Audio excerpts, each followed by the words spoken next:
everyone, I'm Lydia from Novelty, and today we're talking about one of my favorite subjects. We are talking about names in books. The first name is Piper Sale from The Lost Girl of Astor Street by Stephanie Morel.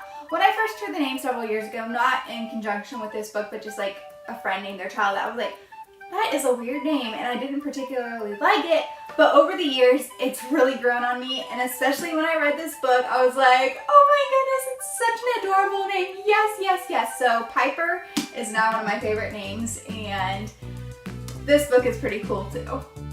JC is the next name on my list, and I'd never heard the name before I started reading this book, and by the time I was done with this book, JC had become one of my favorite names. I love this character. It's a book about a family who the mom died several years before, and then the two teenage kids and the dad have this backpacking company where they take people on week-long camping trips over the Divide in Montana, and it's all fun because, I mean, it's not all fun, but the book is so much fun because there's adventure and there's all this kind of stuff, plus it's like getting a hug when you read this book, and JC is the main character and tells the story and has such a distinct voice, and I just really, really like the name JC, particularly because of this book.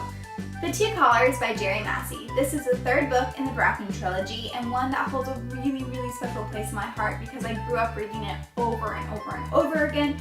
The main character's name is Korea, and she is a slave who was bought by this like traveling, juggling, minstrel playing troupe, and they name her Twinkle.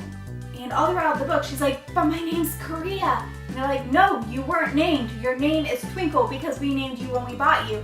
And so it's close to the end of the book when you finally figure out why she thinks her name's Korea and why she goes by that name. And that scene always made me cry. It's so sweet and so precious, and probably one reason why I love the name Korea so much.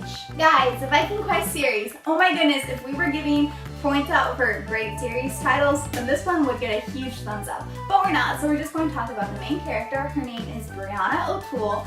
And folks, is that not the perfect Irish name? I can just imagine like running through the fields with a white dress and red hair, although I don't have red hair. But like running through the fields, be named Brianna O'Toole. So it fits the character perfectly, and the name is just pretty amazing. So this series, I have not read it since I was maybe 15 or 16, so like 9 or 10 years ago.